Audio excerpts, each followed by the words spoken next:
البدع والأهواء، أهل البدع العقائدية وأهل البدع السياسية. نقول بيننا وبينكم السلف، بيننا وبينكم الكتب، كان فيقول البدع بيننا وبينكم. الرحمن الرحيم.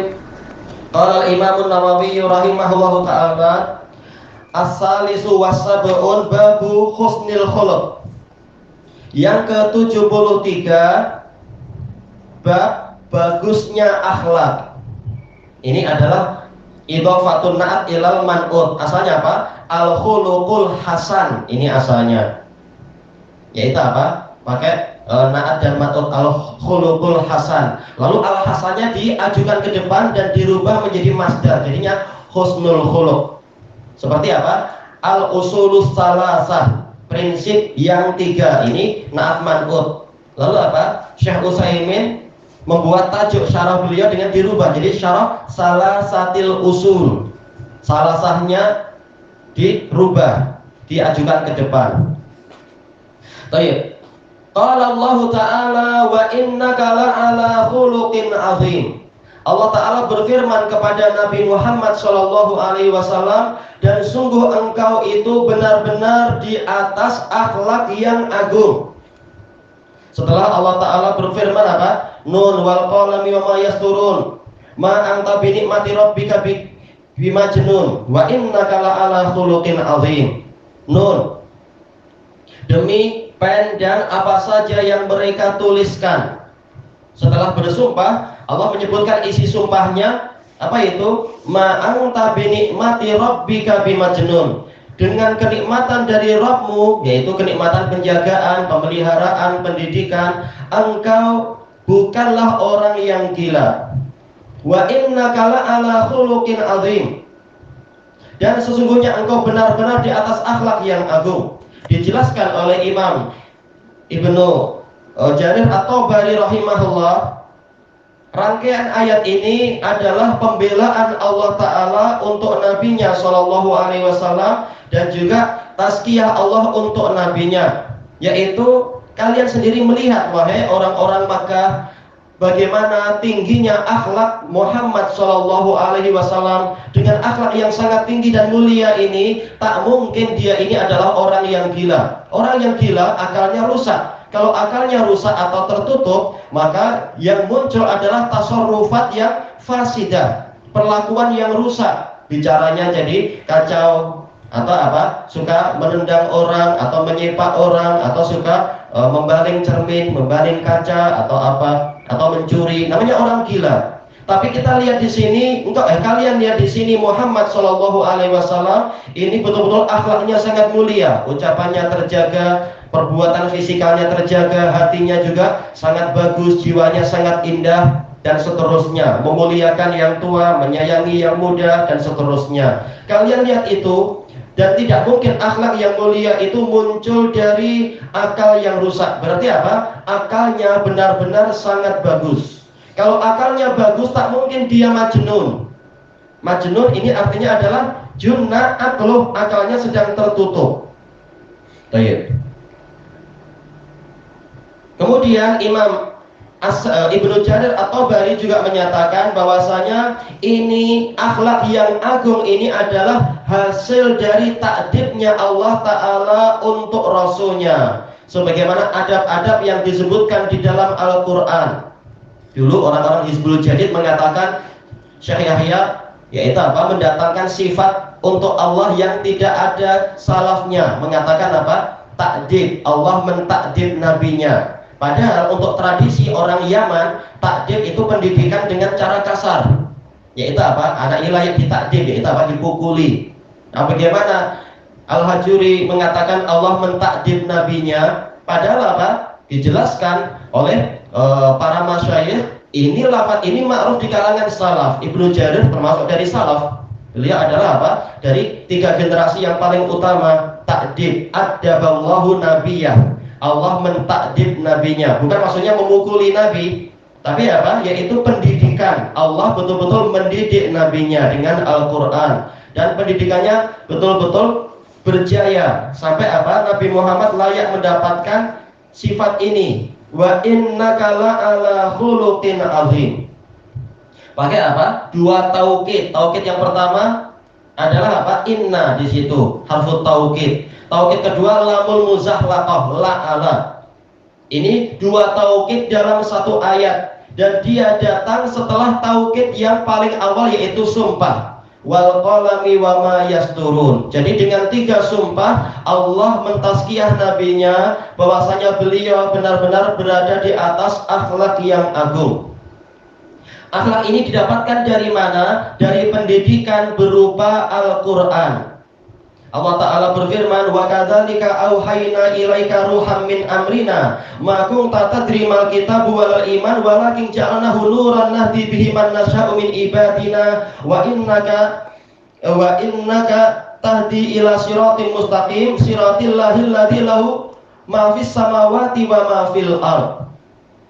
Demikianlah kami mewahyukan kepadamu satu ruh dari urusan kami. Jadi memang Quran itu adalah ruh dari Allah yang menghidupkan hati yang mati. Ma kunta tadrimal kitab wal iman. Dulu engkau wahai Muhammad tidak tahu apa itu kitab suci dan apa itu keimanan. Walakin ja'alnahu nuran nahdi man nasya'u min ibadina. Tetapi kami jadikan wahyu yang kami turunkan kepadamu itu sebagai cahaya. Cahaya yang menerangi di situasi yang gelap. Man nasya nahdi man nasya'u min ibadina. Cahaya yang membimbing orang yang kami kehendaki dari para hamba kami. Tentunya bimbingan pertama adalah untuk nabinya sallallahu alaihi wasallam, dan hasilnya seperti yang kalian lihat wahai orang-orang Makkah, akhlak yang sangat agung betul-betul dipraktekkan oleh nabi dalam kehidupan sehari-hari. Itu hasil dari wahyu Quran. Itu adalah pendidikan Allah untuk nabinya. Tayyib. Dan sesungguhnya engkau benar-benar mengajak, membimbing orang kepada jalan yang lurus. Berarti apa? Akhlak yang mulia ini bagian dari Shiratul Mustaqim. Jangan mengatakan tak apa, akhlak saya buruk, yang penting apa? Akidah saya baik, manhaj saya baik. Tidak demikian. Manhaj Nabi itu gabungan antara apa? Antara akidah yang benar dan akhlak yang baik. Jangan cuma dipilih-pilih untuk hubungan dengan Allah. Oh, saya pilih akidah yang baik, manhaj yang baik sebagai salafi, tetapi apa? Adabnya adab yang buruk, akhlaknya buruk. Salafi ikut Nabi. Nabi adalah salaf yang paling baik. Nabi bukan hanya mengajarkan akidah, Nabi juga mengajarkan adab dan akhlak yang mulia. Jangan dengan sebab akhlak kita buruk lalu apa? Orang jadi lari dari kebenaran. Kita yang bersalah kalau demikian. Walaupun dari sisi yang lain, orang diharamkan untuk menolak kebenaran dengan alasan penyampainya adalah orang yang akhlaknya buruk. Bahkan kalaupun yang menyampaikan adalah orang gila, kalau itu kebenaran wajib diterima, kata Fudail bin Iyad. Cuma apa? Kita diwajibkan untuk menerima seluruh ajaran Nabi. Ajaran dari sisi akidah, manhaj dan akhlak semuanya wajib diterima. Bukan hanya pilih satu atau pilih dua, yang lain dibuang. Bukan. Nabi aja melaksanakan semua. Demikian pula fikih dan hukum-hukum yang ada. Tayyib. Siratil ladzi lahu ma fis samawati wa ma fil ardi. Itu jalannya Allah yang hanya milik Dialah seluruh yang di langit dan di bumi. Jadi ini bagian dari rububiyah Allah Ta'ala, yaitu Dia mengatur masalah akhlak. Baik, ada keterkaitan antara daras Riyadhus Shalihin ini dengan apa? Daras kita tadi, daras apa tadi itu? Tafsir. Rububiyah Allah itu menuntut adanya pendidikan yang sempurna untuk para hambanya.